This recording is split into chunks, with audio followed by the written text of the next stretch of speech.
와, 진짜 의미 없는 짓이다. 정확하지 않은 자료를 가지고 초등학생 수준의 논리로 만든 표입니다. 표를 만드는 방식에는 제 주관이 들어갔지만 제 생각과도 많이 다른 결과가 나왔습니다. 이것은 절대 제가 주장하는 계급이 아닙니다.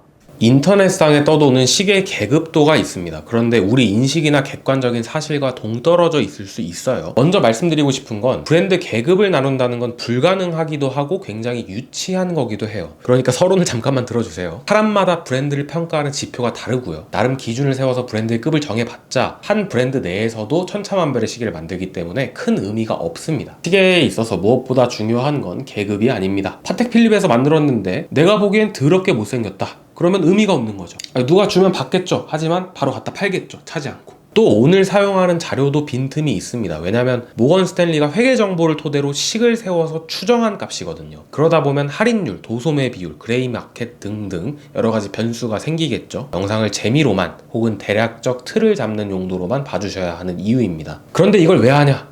재밌잖아요. 그리고 이 표가 필요한 분들이 있어요. 처음 시계에 입문하시는 분들은 대략적으로나마 파악을 하고 싶어 하실 거라고 생각했습니다. 그리고 기존 시계의 계급도와 차이가 분명히 있었고 시사하는 바가 있다고 생각을 해요. 그러면 계급도를 어떻게 만들 거냐? 가정을 할 겁니다. 사람들은 그 브랜드를 인정하는 만큼 돈을 지불한다. 또 과소평가하면 많이 팔리고 과대평가하면 적게 팔린다. 오늘은 이 가정에 기대서 계급도를 만들 겁니다. 첫 번째로 평단가. 이 브랜드에서 평균적으로 하나의 시계가 얼마에 팔리냐를 기준으로 줄을 세워보고요. 두 번째로 판매량에 따른 조정을 할 겁니다. 그 가격대 평균 판매량보다 판매량이 많으면 과소평가로 보고 상향, 판매량이 적으면 과대평가된 걸로 보고 하향을 할 겁니다. 이 상향과 하향 폭은 완전 제 마음대로 할 겁니다. 이때부터 주관이 들어가겠죠. 세 번째로는 주관을 더 넣으려고 합니다. 이 단계는 무시하셔도 되겠죠. 저도 무시할 겁니다. 특수성이 있는 브랜드들이 있기 때문에 그에 따른 조정을 완전 제 멋대로 한 번 더 할 생각입니다. 이 세 단계 중 여러분들이 납득할 수 있는 단계의 결과를 골라서 참고하시면 되겠습니다. 사실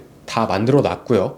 결과부터 볼게요. 다 하고 나니까 결과가 이렇게 나왔는데 하고 나서 느낀 점은 와, 진짜 의미 없는 짓이다. 1단계는 평단가 기준으로 정렬을 한 거니까 사실 객관적이죠. 그런데 2단계, 3단계부터는 제 주관이 들어갔어요. 객관적이지 않습니다. 근데 그럼에도 불구하고 제가 가지고 있는 인식과는 또 차이가 있는 걸 봐서는 당연히 정확하진 않겠지만 나름의 한 초등학생 정도의 수준을 가지고 기준을 만들어서 이렇게 만들어 본 표가 어쩌면 운 좋게 어떤 의미를 가지진 않을까? 쓸모가 있지 않을까? 뭐 이런 생각도 해봅니다. 기존 시계의 계급도와 다른 점은 롤렉스의 상향, IWC, 예거르꿀트르 등의 하향 정도겠는데요. 어떻게 해서 이런 결과가 나오게 됐는지 보여드리겠습니다. 그리고 그 영상 중간중간에 갑자기 원더쉐어 무료 체험판 이런 게 뜨는데 제 실수입니다. 그거 좀 이해를 부탁드립니다. 옆에 있는 SABC 같은 거는 의미가 없는 거고요. 먼저 평균 리테일 가격으로 줄을 세워볼게요. 이 표는 1단계에 불과합니다. 먼저 리차드 밀이 평균 2억 원이 넘는 압도적인 1위를 차지했고요. 그 뒤를 8천만 원이 넘는 듀른이 차지했고 랑에온트 제네, 파텍 필립, 오데마 피게가 4천만 원이 넘는 평단가로 세 번째 라인을 형성합니다. 그 다음은 약 2,500만 원 정도의 형성이 되어 있는데 브레게, 바제론 콘스탄틴, 마지막으로 피아제가 차지를 했습니다. 다음은 약간의 갭을 두고 2,100만 원대의 블랑팡이 차지를 했고요. 다음은 넘을 수 없는 차이로 불가리와 롤렉스가 1,200만 원대에 판매를 하고 있습니다. 파네라이와 예거르꿀트르도 1,000만 원대를 지켰네요. 그 다음은 제니스와 IWC가 800만 원대 가격으로 7번째 줄을 차지하고요. 오메가와 브라이틀링이 600만 원대 가격, 까르띠에가 500만 원대로 그 뒤를 추격하고 꽤 큰 차이를 두고 튜더와 태그 호이어가 300만 원대 가격, 마지막으로 론진이 100만 원대 가격입니다.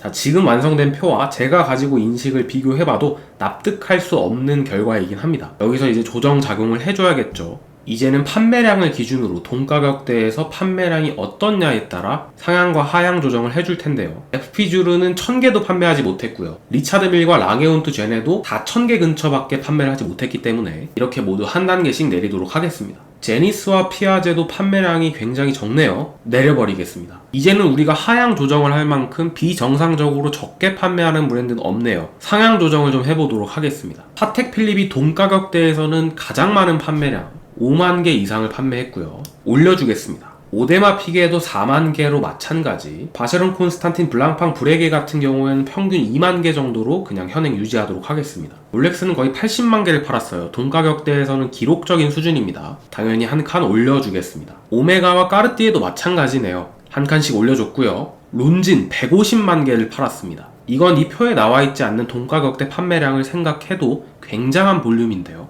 마찬가지로 한 단계 올려주겠습니다. 여기까지만 해도 상향과 하향 폭을 제 마음대로 정한 거기 때문에 굉장히 주관적인 표라고 할 수 있겠습니다. 그런데 여기서 더 주관적으로 한번 표를 망쳐볼게요. 사람들이 브랜드를 평가할 때 여러 요소가 있지만 역사와 전통을 중요시하기도 하죠. 비교적 신생 브랜드인 리차드 밀과 FP 주른을 내렸습니다. 오래됐다는 건 그만큼 안정감이 있다는 거기도 하니까요. 랑에운투 제네의 순서를 바꾸지 않은 이유는 이견은 있을 수 있겠지만 그룹사에 있을 뿐 원래부터 하이엔드 럭셔리 워치 브랜드는 아니었고 또 부활한 전력도 있기 때문에 그냥 현행을 유지했습니다. 자, 이 외에도 부활을 했다든지 빈약한 역사와 전통을 가지고 있는 브랜드들도 많습니다만 방금은 하이엔드급이니까 이렇게까지 엄격하게 했던 거고요. 블랑팡, 파네라이, 튜더 이런 브랜드들 건드리지 않고 냅두고 싶습니다. 불가리와 피아제 같은 주얼리 브랜드들은 특수성이 있다고 생각하기 때문에 강등을 하진 않겠습니다만 약간 옆으로 치워서 논외로 볼게요. 특수성이란 건 비싼 시계가 너무 비싸고 중간 단계가 없고 엔트리가 많이 팔리는, 가격대가 촘촘하게 짜여져 있지 않고 엔트리 그리고 높은 가격의 시계들도 많이 팔리는데 그것이 컴플리케이션이거나 이런 거에 기인하는 게 아니라 단순히 주얼리를 많이 봐왔기 때문인 경우가 많기 때문입니다. 까르띠에도 주얼리 브랜드긴 하지만 볼륨이 너무 크기도 하고 또 워치메이킹의 역사와 전통이 깊기 때문에 그대로 두겠습니다. 이거 완전 제 마음대로예요. 이 단계를 건너뛰실 분들은 그냥 건너뛰셔도 됩니다. 기존에 있던 시계 계급도와 비교를 해보면 큰 틀에선 다르지 않습니다만 두 개 정도가 인상적인데요. 첫 번째는 롤렉스는 평단가도 높고 판매량도 많아서 기존의 인식보다 사실은 랭크가 높게 됐다. 심지어 중고 가격도 높잖아요. 그래서 그것까지 고려를 했으면 더 고평가될 수도 있었다고 생각합니다. 두 번째는 IWC나 예거르꿀트르처럼 컴플리케이션을 만들어서 하이엔드 문지기 느낌을 주던 브랜드들은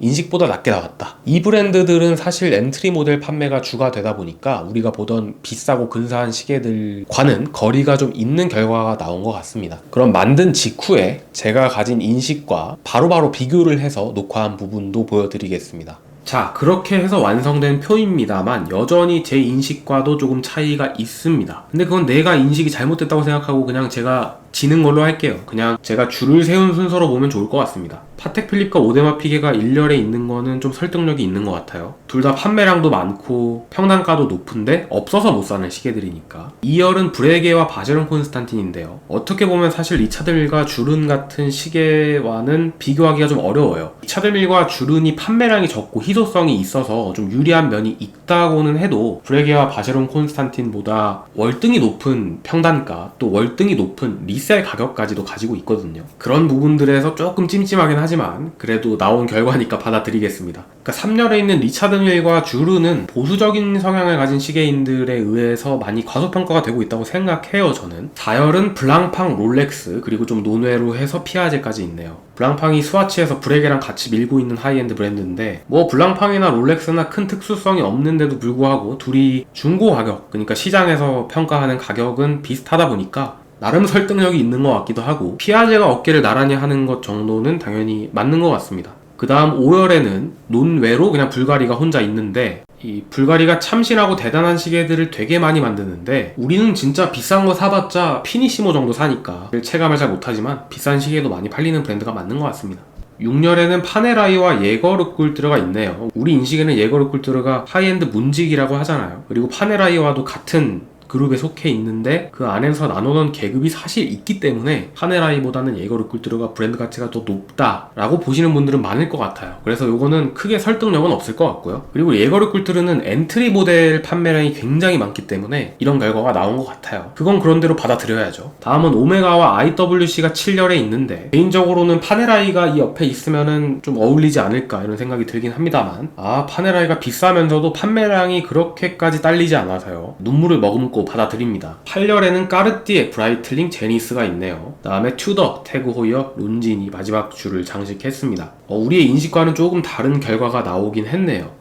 처음에는 기준도 세워보고 나름 참고할 만한 표가 나오겠다라고 생각했는데 제 주관이 너무 많이 들어가다 보니까 정작 내가 오래오래 사랑하면서 귀하게 여기면서 멋지게 찰 수 있는 시계는 내 마음에 드는 시계입니다. 이거는 뭐 아름다운 말을 하려고 하는 게 아니라 사실입니다. 마지막으로 F열은 아무것도 없습니다. 그러니까 세상에 F등급을 맞을 시계는 없다. 내가 사랑하는 시계면 모두 소중한 거다. 이런 교훈까지. 오늘 이 표에 나오지 않은 브랜드들은 제가 하고 싶지 않았던 게 아니라 자료가 없어서 만들지 못한 겁니다. 그 브랜드들까지도 전부 다 다뤄주는 기존의 시계 계급도 사실 꽤 괜찮은 걸지도 라는 생각이 드네요. 반성을 좀 합니다.